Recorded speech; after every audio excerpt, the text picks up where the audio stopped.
वक्रतुंड महाकाय सूर्यकोटि समप्रभा निर्विघ्नं कुरु मे देव मम कार्येषु सर्वदा सर्वकार्येषु सर्वदा यत्र यत्र देवानां सर्वव्यापी महेश्वरा यो गुरुदेवानां वकाराय नमो नमः वकाराय नमो नमः। ओम सर्वमंगल मांगल्ये शिवे सर्वार्थ साधके शरणे त्र्यंबके गौरी नारायणी नमस्तुते नारायणी नमस्तुते। ब्रह्मरूपे सदानंदे ब्रह्मानंदे स्वरूपिणी धूर्त सिद्धि प्रदे देवी नारायणी नमस्तुते नारायणी नमस्तुते। ब्रह्मरूपे सदानंदे ब्रह्मानंदे स्वरूपिणी धूर्त सिद्धि प्रदे देवी नारायणी नमस्तुते नारायणी नमस्तुते। ओम कात्यायनी महामाये भवानी भुवनेश्वरी संसार सागरे मगनम ममोद्धरे कृपामयी। ब्रह्मा विष्णु शिवाराध्य प्रसिद्ध जग जगदम्बिके मनोविलसितं देवी वरम देहि नमस्तुते वरम देहि नमस्तुते। बालार्कायत तेजसां त्रिनयनां रक्तांबरोल्लासिनीं त्रिजगन्माताधारभूतां स्वमेरवन्दनां। नरो ध्यातं भोगं जना ध्यातं भोगं भक्तं ध्यातं भोगं सरस्वती ध्यातं भोगं भजति खलु मोक्षस्य लभ्यते भजति खलु मोक्षस्य लभ्यते। सुधा कूपारान्ते त्रिदशवाटिके विलसते मणिदीपे चिन्तामणि चित्ररुचिरे विराजन्ति अम्बा परशिवहृदये स्वमेरवन्दनां स्वमेरवन्दनां। माँ भगवती जगदम्बा,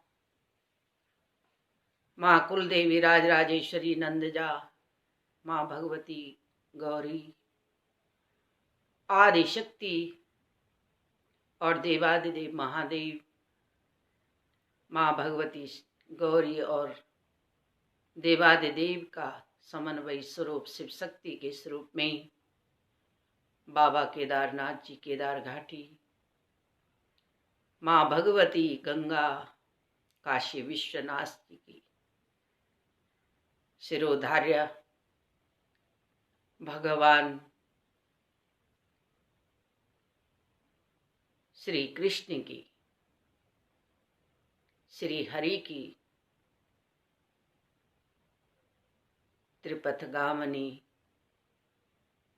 माँ भगवती यमुना, माँ भगवती अलकनंदा, कालिंदी माँ सरस्वती, नर्मदा नर्मदे और सिंधु कावेरी अनन्य स्वरूपों में सरयू रेवा इस जगत को प्रतिष्ठित करने वाली सप्तपुरियां, काशियां, अवंतिकापुरी, भगवान जगन्नाथ, भगवान द्वारिकाधीश,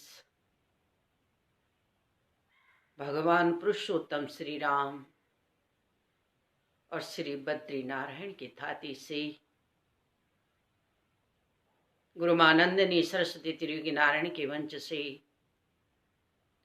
इस पावन देव भूमि भारत से आप सबको कोटि कोटि नमन और वंदन करती है। हे दिव्य आत्माओं, यह जो भारत है ना, यह संतों का देश है, यह संतों की निधि है, ये भारत से भारत है, इस सनातन से भारत है और इस सनातन संस्कृति से ही हम मनुष्य कहने योग्य बनते हैं।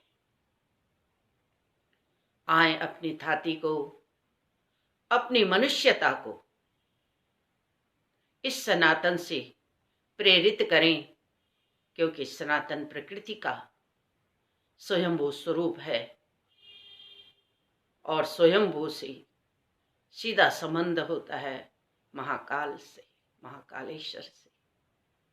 तो यह जो दिव्य और भव्य, जो जिनके नाम मात्र लेने से, जिनका स्मरण मात्र से ही जीव जीव का जीवन, मन, हृदय और शरीर पवित्र हो जाए, ऐसी थाती इस भारत की, इस भारत भूमि पर हम सब बैठे हुए हैं।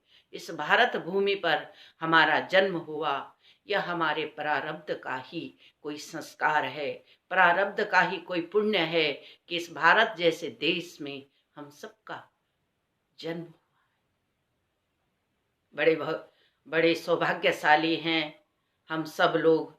हमें इस भारत भूमि पर गर्व होना चाहिए कि हम भारत की संतान हैं, हम भारत की संतति है।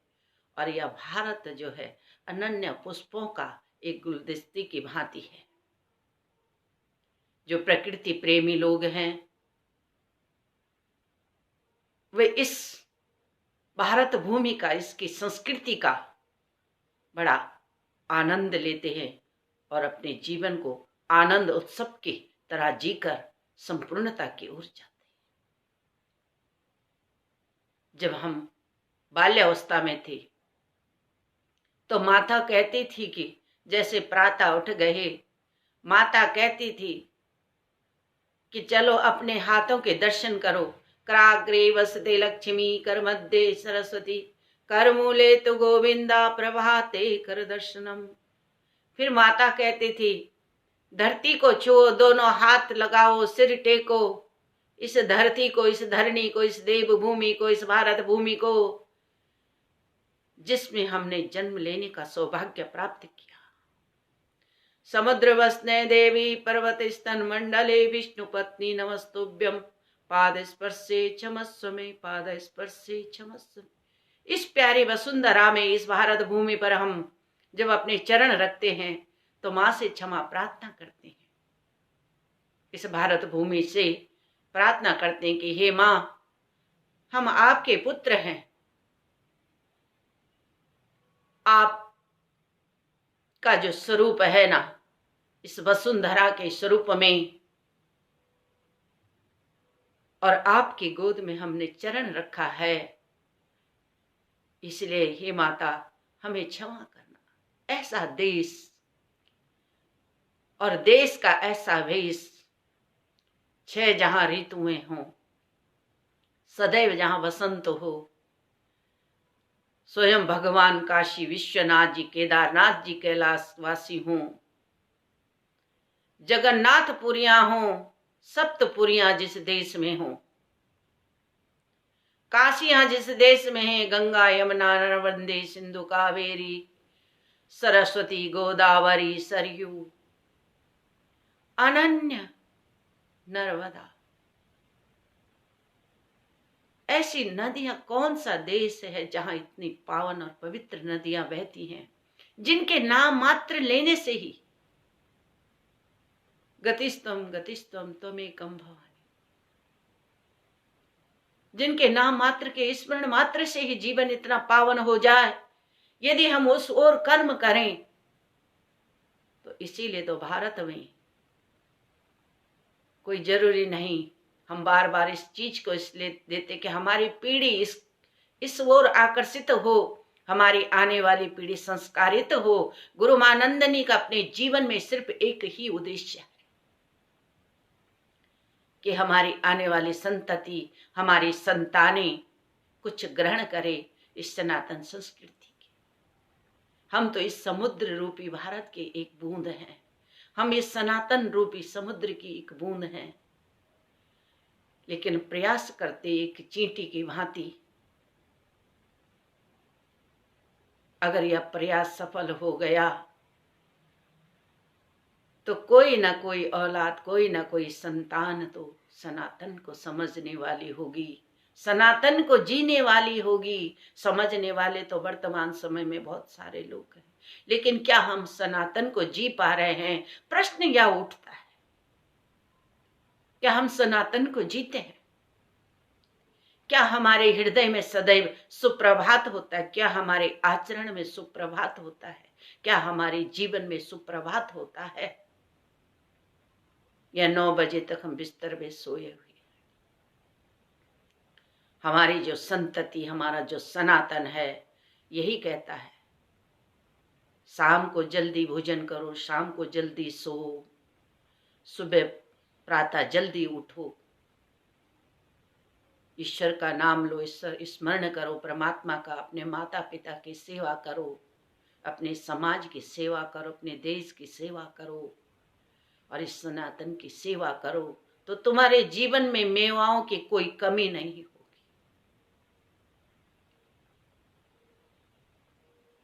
ये कर्म प्रधान भूमि है। यहाँ जैसा कर्म, जैसा आचरण हम बोते हैं, हमें वही प्राप्त होता है, क्योंकि यह देव भूमि है, परमात्मिक भूमि है और इस कलयुग में तत्काल फल है। हम वर्तमान समय में भी देख रहे हैं कि जो बच्चे बहुत मेहनत करते हैं, संस्कृत पढ़ रहे हैं, व्यास बन गए हैं, आचार्य बन गए हैं, पांडित्य जिन्होंने अर्जित कर दिया है, चाहे वो किसी भी जात बिरादरी के हों, यह महत्वपूर्ण नहीं है। महत्वपूर्ण है आपका कर्म, आपका सिद्धांत, आपका कार्य ही महत्वपूर्ण है। आपको आपका कर्म ही महान बनाता है, आपका कर्म ही आपको छोटा बनाता है, आपका कर्म ही आपको बड़ा बनाता है। हमने जीवन से सदैव यही सीखा।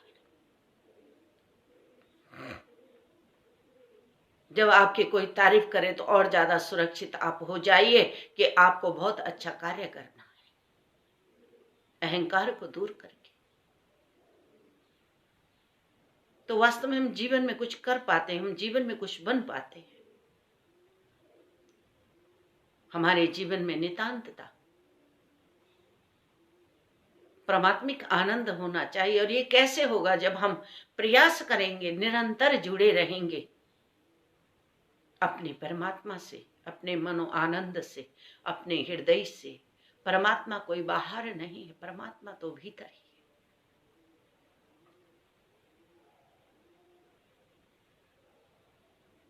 परमात्मा तो, माला तो हाथ में फिरती है, जिब्या मुख में फिरती है, और मन कहीं और हो तो इस हाथ का भी, इस हाथ में माला फिरना भी बेकार है, इस जिब्या का फिरना भी बेकार है, जब तक ये मन की माला ना फिरे। परमात्मा की जब तक ये केसरिया ना हो जाए, ये मन भगवान श्री कृष्ण के, नारायण के रूप में, रंग में ना रंग जाए, तो ये सब बेकार है, ये आवरण भी बेकार है। इसकी महत्ता तब है जब यह मन से फिरे,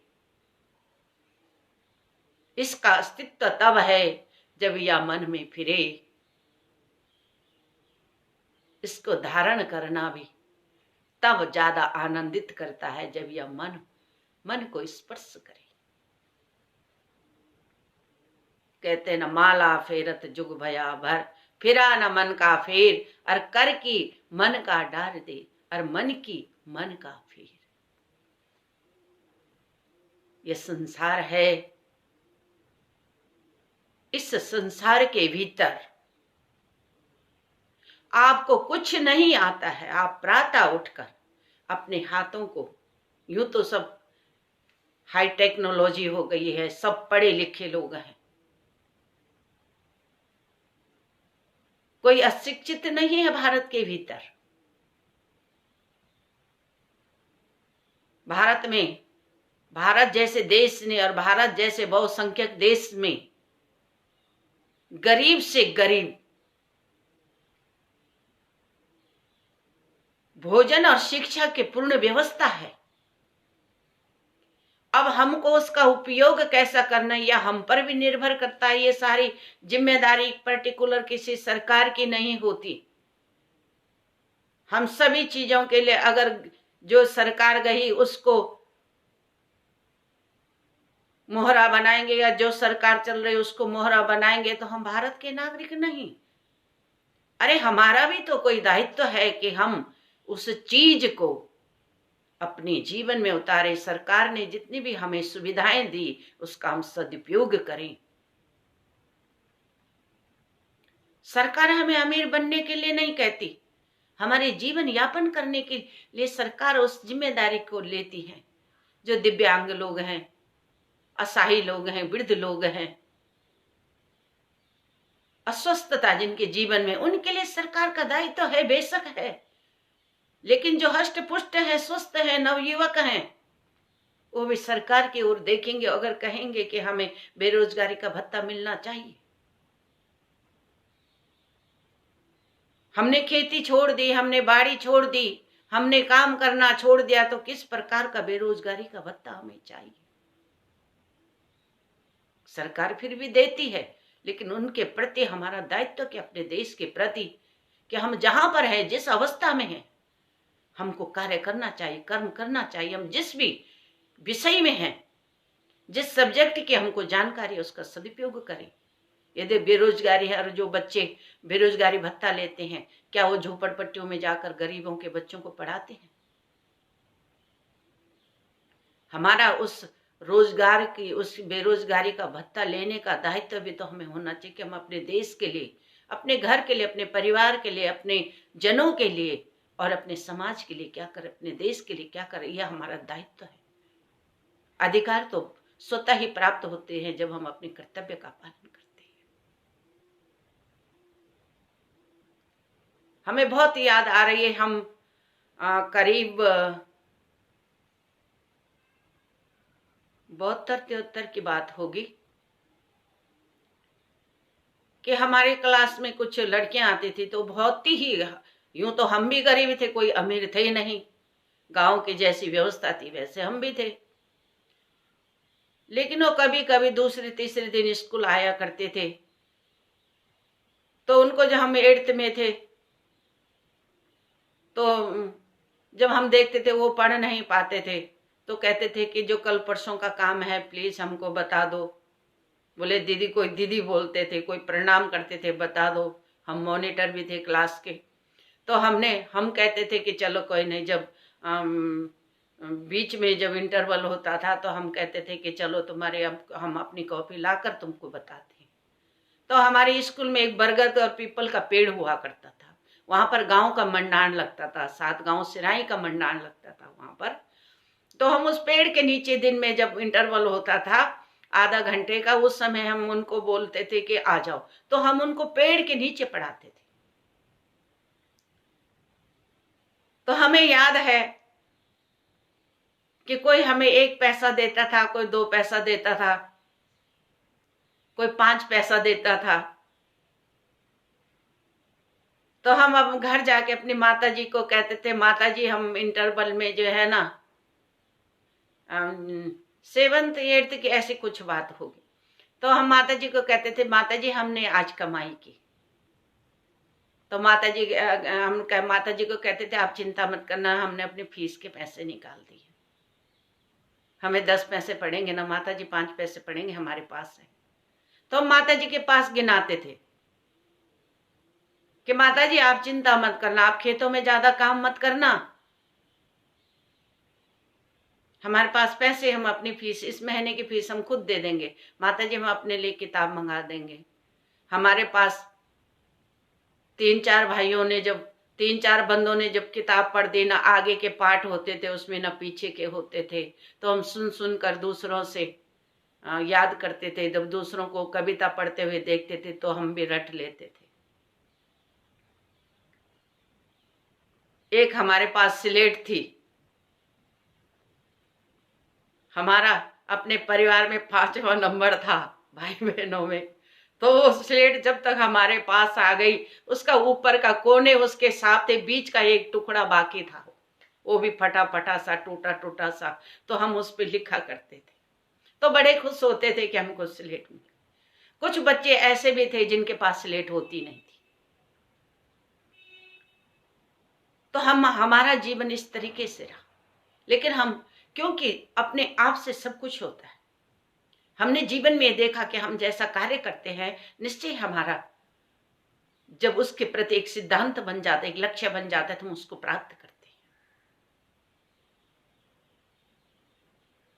तो हमारी माता जी हंसती थी, कहती थी कि हाँ हाँ, हमें मोटो ही बोला करते थे, हम बहुत तंदुरुस्त थे बचपन से ही, गाय का दूध पिया हमने, बाकी और चीज हम साग सब्जियां खाते नहीं थे, दाल वगैरह नहीं खाते थे, गाय के दूध की हमको आज तक आदत है, तो हम गाय का ही दूध पीते थे। और जब गाय का नया बच्चा होता था, वो पिंसरा बोलते हमारे यहाँ गढ़वाली में, तो वो दूध हाँ, अब कोई खाता नहीं था घर में हमारे अलावा। हमारे माता जी 11 महीने तक, 11 दिन तक कहती थी कि नहीं ये दूध नहीं खाना, लेकिन हम जिद करते नहीं। तो हम कहते थे कि जैसी आप माँ है ना, गाय भी तो हमारी ऐसी माँ है। और हम सच बताएं, हम आज तक उस पिसरे के दूध को पीते हैं, खाते हैं। अभी भी हमारे जहाँ बच्चे हैं, जानकारी के लोग रहते हैं, कहते हैं कि गाय भी आ गई, माता जी आ जाओ, तो हम आज भी जाते हैं और उस दूध को पीते हैं। हल्का सा उसमें गुड़ डाल के, वो पिसरे वाला दूध जिसको गाय का बछड़ा पीता है ना 11 दिन तक, उस दूध को हम भी पीते हैं मातृभाव से, अपनी माँ की दूध की तरह। और जब हम उस दूध को पीते हैं तो हमें ऐसा लगता है कि हम ही बछड़े हैं। तो कहने का तात्पर्य है कि जब हम जीवन से, अपने जीवन को वास्तविकता से जीते हैं तो निश्चय हमारा जीवन आनंदमय होता है। तो हम बच्चों को पढ़ा लिया करते थे, और ये आदत जब हमारे उस छोटी उम्र से 10, 11, 12 साल से हमारी ये आदत हो गई कि हम दूसरों को पढ़ाएं, तो कभी कभी निःशुल्क भी हम पढ़ाते थे। जैसे पेपर आते थे हमारे खुद की कक्षा में ही, खुद के साथ के अपनी ही सहेलियों को, क्योंकि कन्या पाठशाला, माध्यमिक कन्या पाठशाला था, तो सारी लड़कियां ही पढ़ती थी, हमारी बहनें ही पढ़ती थी। हम बाद में बॉयज इंटर कॉलेज में पढ़े। जब माता पिता ने देखा कोई नजदीकी स्कूल भी नहीं थी, और देखा कि स्वभावगत ही लड़का लगता है, तो उन्होंने हमको एडमिशन 9th में एडमिशन जो है बॉयज इंटर कॉलेज में करा दिया। क्योंकि घर के नजदीक था, घर का काम भी करना होता था, खेती बाड़ी करनी पड़ती थी, गाय चुगानी पड़ती थी। हमने जीवन में बहुत सारी गायें चुगाई, और 18 साल लगते हमारा विवाह हो गया था। तो कहने का तात्पर्य है कि जीवन को आप वास्तविकता से जियोगे तो वास्तविकता आपसे जुड़ी रहेगी। इस सब परमात्मा की कृपा है, ईश्वर की कृपा है। और गंगा माई के लिए तो हम इतना अपने जीवन में आसक्त रहे कि जब हमारी शादी हुई और हम ससुराल चले गए, तो हमको जल्दी से वहां से छुट्टी नहीं मिली कि मायके जाना है, क्योंकि ससुराल में बहुत सारा काम था। 4 किलोमीटर ऊंची चढ़ाई पर जाना पड़ता था। छानी हुआ करती थी गांव में, जहाँ गाय भैंस रहते थे। तो गाय भैंस नहीं रहते, लेकिन खेती सब कुछ वहीं थी, तो जाना पड़ता था। तो मायके आना नहीं हुआ। हम बहुत आतुर हो गए, हमने अपनी सासू माँ के चरण पकड़ दिए, माता हमें मायके जाना है। तो हमारी सासू माँ ने कहा कि ऐसी कौन सी चीज है कि जिसके लिए। हमने कहा एक तो हमारी गाय भी आ गई, हमारा छोटा बछड़ा आ गया, एक मुन्ना आ गया। हमारी सासू माँ बहुत हंसी। दूसरी हमारी गंगा माई बोल रही होगी कि मेरा मोटू आता था रोज, कहाँ चला गया होगा, क्योंकि वहां गौचर था, हम गायें चलाया करते थे, पेड़ों में झूला डाल के खेला करते थे, सारे बच्चे इकट्ठे होकर हमारे साथ।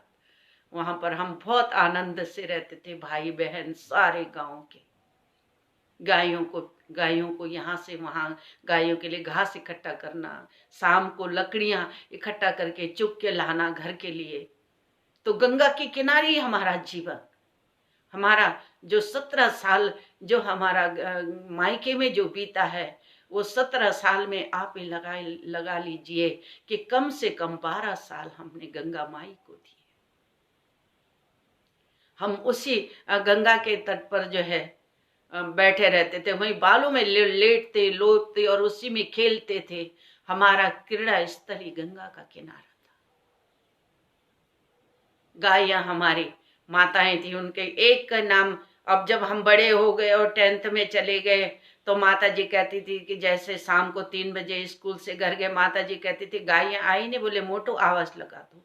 तो एक गाय थी हमारी, जिसका जन्म हमारे साथ हुआ था, उसका नाम वो लाल रंग की ही थी। तो हमने, माता जी ने उनका नाम लाली ही रखा हुआ था। तो हम उनको जब आवाज लगाते थे बड़े जोर से, गांव से नीचे गंगा जी के किनारे बहुत बड़ा गौचर था, हजारों बीघा जमीनें थी। तो जैसे आवाज लगाते लाली, अगर लाली के कान पे आवाज पड़ गई तो लाली माँ करके सारी गायों को इकट्ठा कर देती थी, और जहां से घर आने का रास्ता है वो सबसे पहले आगे लाली आती थी। उसके साथ छोटे बछड़े जो होते थे सब उसके साथ आगे आते थे। बाकी जो गायें थी जो बूढ़ी गायें थी वो पीछे से आती थी। तो गांव में एक प्रसिद्धि थी कि वो तो ग्वाली है, ग्वाला है, वो मोटू जो है इस गांव का ग्वाला है। तो आवाज लगाते हो सारी गायें, किसी के नाम कृष्णा है, किसी का रमा है, किसी का लक्ष्मी है, किसी का रुक्मणी है, किसी का राधा है, किसी का कृष्णी है। बैल हुआ करते थे शंभू, इतने लाड प्यार से पालते थे। आज हमें बड़ा दुख होता है बैलों की दुर्दशा पर, बड़ा कष्ट होता है,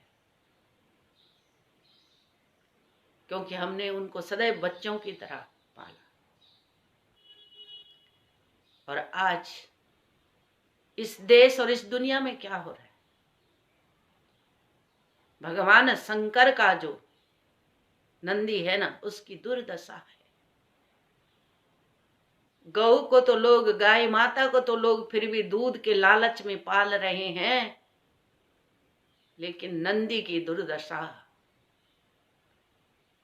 यानी कि सृष्टि समाप्ति की ओर है, विलुप्ति की कगार पर है, ये समझ आता है। धर्म का स्वरूप है बैल। हम कई बार सोचते लेकिन कर नहीं पाते हैं कुछ इस ओर कि नंदी की सेवा हो, उनके लिए कुछ ऐसा कार्य देखा जाए, कुछ ऐसी व्यवस्था देखी जाए जिससे वो संरक्षित रहे, सुरक्षित रहे।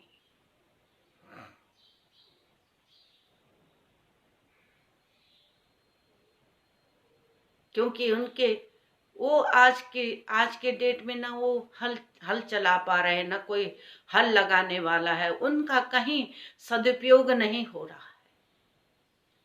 2-4 बैलगाड़ियों के अलावा उनका कहीं कोई, तो जो लोग मार रहे हैं उनको ले जा रहे हैं, लोग छोड़ दे रहे हैं। हम जहां जहां भी सत्संग के लिए गए, भागवत के लिए, श्रीमद् भागवत के लिए गए, हमने माताओं से प्रश्न किए, माताएं निरुत्तर हो गई। हमने कहा आपकी अगर 10 गायें हैं और 10 गायें आपकी ब्याह रखी है, बछड़े आपके पास 4 हैं, तो बाकी कहाँ गई? माताएं निरुत्तर हो गई। 1-2 माता ने तो बताया भी कि हम उनको छोड़ देते हैं। तो आप छोड़ देते हैं तो दूसरे लोग जो उनको मारते हैं, काट कर खाते हैं, वे लोग उनको गाड़ियों में भर भर कर, गौमांस का सबसे बड़ा निर्यातक है भारत। बड़ा दुख की बात है, जिसे हम कामधेनु कहते हैं, जिसे हम लक्ष्मी का स्वरूप मानते हैं, जिसे हम संपन्नता का स्वरूप मानते हैं, इसी देश में उनकी हत्या होती है। तो क्या यह आपदाएं नहीं आएंगी? क्या बीमारियां नहीं आएंगी? आएंगी। हमें इस बात को कहने में बिल्कुल भी संकोच नहीं, क्योंकि हमारी जो थाती है, हमारी जो वसुंधरा है, हमारा जो भारत है, यह गौ प्रधान है, यह कृषि प्रधान देश, ये सनातन प्रधान देश है। ये ऋषि साधु संत और भक्त जनों का, पुरुषोत्तम का देश है। ये वीरांगनाओं का देश है, ये वीरों की धरती है। इस धरती पर जब ऐसी पुण्य क्षय होता रहेगा तो आपदाएं आएंगी, असाध्य रोग आएंगे। भारत ही एक देश है ऐसा है जो इन असाध्य रोगों से विश्व को बचा सकता है, सुरक्षा कर सकता है। भारत ही ऐसा देश है, अन्यथा संसार के भीतर इसको कोई इस धरती को कोई बचा नहीं सकता है। कि जो पुण्य है ना, ये भारत के ही भीतर हुआ करता था। बाकी लोगों को तो अब पता लग रहा है कि गौ क्या चीज है। साक्षात लक्ष्मी है गौ माता, जिसका गौमूत्र, जिसका गोबर, जिसका संपूर्ण शरीर रहस्यमयी है। 33 करोड़ देवता जिसमें निवास करते हैं। लेकिन क्या दुर्दशा।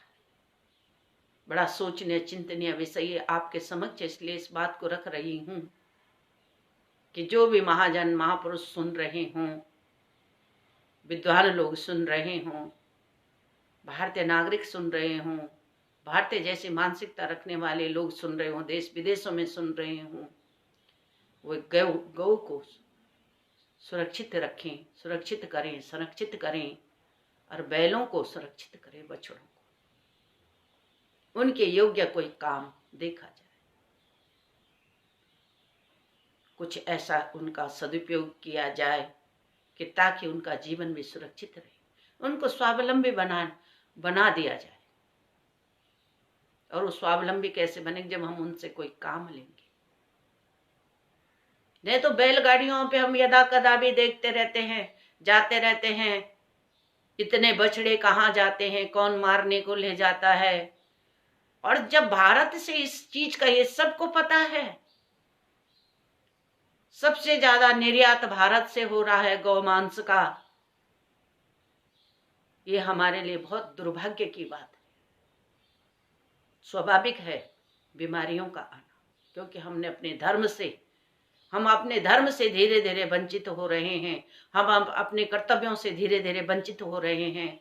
हमने सनातन को छोड़ दिया। सनातन केवल हम सब के जबान पे रह गया, हमारे कर्म में नहीं है, हमारे धर्म में नहीं, हमारे आचरण में नहीं रह गया। गुरु मानंद ने इस सत्यता को जानने के लिए कई बार शोध भी करती है, और बड़े गुप्त रूप के शोध होते हैं। तो ये हम सब की कमियां हैं। आए आज कुछ और चीज पर चर्चा कर रहे थे, और किसी और चीज पर ही चर्चा, षटकर्म पर हमारा आजकल जो है विचार चल रहा था कि हम उस षटकर्म जो करते हैं, हम जो भजन कीर्तन करते हैं, हम जो पूजा करते हैं, हम जो चिंतन करते हैं, हम जो साधना करते हैं, उसकी दिशा और दशा कैसी होनी चाहिए, इस पर हम विचार कर रहे थे। इसमें जो हम जैसे कि शांति कर्म के लिए हमें किस तरीके से करना चाहिए, किस दिशा की ओर मोह हो, कौन सा दिन हो, कौन सा समय हो, यह सब हमारे संपूर्ण विद्वान लोग जानते होंगे। और जो नहीं जानते हैं उनके लिए भी यह विचार हम बार बार प्रकट करते हैं यहाँ पर कि हम लोग कुछ सीखें, क्योंकि हमारा भी रिवीजन हो जाता है आपके साथ में, तो हमें भी फिर पुनः याद आती है। और जैसे तिथि का विचार होता है कि शांति कर्म किसी भी तिथि को शुभ नक्षत्र में करना चाहिए, इसमें तिथि का विचार गौण है। आकर्षण प्रयोग के लिए नौमी, दसवीं, एकादशी, अमावास्या को, और विद्वेषण का प्रयोग शनिवार एवं रविवार को पड़ने वाली पूर्णिमा को, उच्चाटन का प्रयोग षष्ठी, छठी, अष्टमी, अमावास्या को, तथा प्रदोष काल इस कार्य के लिए विशेष शुभ होता है। स्तवन प्रयोग पंचमी, दसवीं अथवा पूर्णिमा को, तथा दूसरा जो अभिचारण जो योग है वह अष्टमी, चतुर्दशी, अमावास्या को करने से शीघ्र फलों की प्राप्ति होती है। तो ये जो षड कर्म है हमारे दिव्य आत्माओं, इन षड कर्मों के हिसाब से जब हम इसका प्रयोग करते हैं कि नक्षत्रों को देखकर, तिथियों को देखकर, तो कौन से तिथि को हमको क्या कार्य करना चाहिए, इस पर विचार विमर्श करते हैं। और दूसरा जो है कि दिशा शूल का जो विचार है, मंगल बुध उत्तर दिशि काला, सोम शनिश्चर पूर्व न चाला, रवि शुक्र जो पश्चिम जाए, होए हानि पथ सुख नहीं पावे, गुरु को दक्षिण करे पयाना, निर्भयता को होए न आना। इस प्रकार से जो हमारी जो दिशाएं हैं, हम किस बार को, किस दिशा को जाना चाहिए। मंगल और बुध को उत्तर दिशि काल, और सोम और शनिश्चर को पूरब को नहीं जाना चाहिए। रवि शुक्र को जो है पश्चिम दिशा को नहीं जाना चाहिए, क्योंकि इसमें बहुत हानि होती है। और क्योंकि ये जो हमारे यहाँ जो एक पर्टिकुलर एक ऐसा साइंस है, यह एक ऐसा विज्ञान है कि हम इसको अगर इसी के तरीके से अगर चलते हैं तो हमारा जीवन बहुत ही सुसंस्कृत और शिक्षित माना जाएगा। क्योंकि बहुत सारे लोग ऐसे होते हैं कि बच्चे, जैसे आधुनिक जो बच्चे हैं वो कहते हैं कि ये सब बकवास है, ये कुछ नहीं, लेकिन इसका होता है। अब आप जो है राहु काल में यदि कोई काम करते तो वो कभी संपन्न नहीं होता। कभी करके देखना इसको। आज माना हमने इस चीज को अपने जीवन में अनुभव किया, हमने कई बार इस पर शोध किया है। जब किसी ने कहा माता जी हम गए थे लेकिन हमारा काम हुआ नहीं, तो हम जैसे हमने पूछा कब गए थे कि इस बार को गए थे, हमने कहा कितने बजे गए थे, कितने बजे गए थे, हमने कहा तभी नहीं हुआ। आप इस बजे जाना, इस दिन जाना, ये आपके लिए बढ़िया है। ये बहुत बड़ा साइंस है, ये सबके समझ में नहीं आता, इसीलिए लोग इसको बाहर निकाल देते हैं। लेकिन ये बाहर निकालने की चीज नहीं है। जो विद्वान लोग हैं, हमारे संत समाज हैं, वो सब जानते हैं कि हमको किस दिन कौन सा कार्य करना चाहिए। तो ये षड कर्मों के भीतर ये सारी व्यवस्थाएं हैं। कौन से नक्षत्र में कौन सा कार्य करें, कौन से दिन में कौन सा कार्य करें। और जब हम इस तरीके से अपने कार्यों को करते हैं तो निश्चित ही हम उसमें सफलता पाते हैं। हम ज्योतिष का भी आपको बता रहे थे कि ज्योतिष का भी लोग, जैसे बहुत सारे विद्वान हैं, बहुत हैं, पीएचडी होल्डर हैं, डीलिट हैं, लोग बहुत इसमें शोध कर रहे, कार्य कर रहे हैं। और जो पर्टिकुलर जब उनको टाइमिंग वो नहीं बता पाते हैं, जबकि इसका मेन चीज है कि आप कौन से नक्षत्र में, कौन से दिन, कौन से समय में, कौन से योग में आप इस कार्य को करें ताकि आपको सफलता मिले। इसके लिए आज जुड़ने के लिए आप गुरुमानंदिनी सरस्वती तिरुविज्ञानारायण का हम यहाँ पर आपको नंबर दे देंगे। और आपको जब कोई चीज पूछनी होगी तो आप उस नंबर पर, व्हाट्सएप नंबर पर अपना मैसेज छोड़ दीजिए। और प्लीज आपसे अनुरोध है कि आप अनावश्यक कॉल ना करें। अगर आप सामान्यतः आप बहुत परेशान और आपकी कोई परेशानी है तो गुरुमानंदिनी आपको विचार विमर्श कर आपको बताएगी कि आपको किस तरीके से अपने कार्य को करना है। आपका व्यापार का है, आप जिसका भी प्रकार का भी आपका कार्य है, अगर आपके कार्य में कोई व्याविधान आ रहा तो गुरुमानंदिनी निश्चय ही उसमें आपको कोई सलाह जरूर देगी। और जितना गुरुमानंदिनी को नॉलेज है, जितना ज्ञान है, जितना अनुभव है, वो सब किसी के काम आए। गुरुमानंदिनी इसी भावों के साथ गुरुमानंदिनी सरस्वती तिरुविज्ञानारायण आप सबको कोटि कोटि नमन करती है। आप सबका जीवन सुमंगलमय हो। हर हर महादेव, हर हर महादेव, हर हर गंगे, हर हर। ओम रामेश्वराय नमः, ओम गोपेश्वराय नमः, ओम पार्वती परमेश्वराय नमः, ओम पार्वती परमेश्वराय नमः, ओम पार्वती परमेश्वर। श्रीरामदूतं शरणं प्रपद्ये, श्रीरामदूतं शरणं प्रपद्ये, श्रीरामदूतं शरणं प्रपद्ये।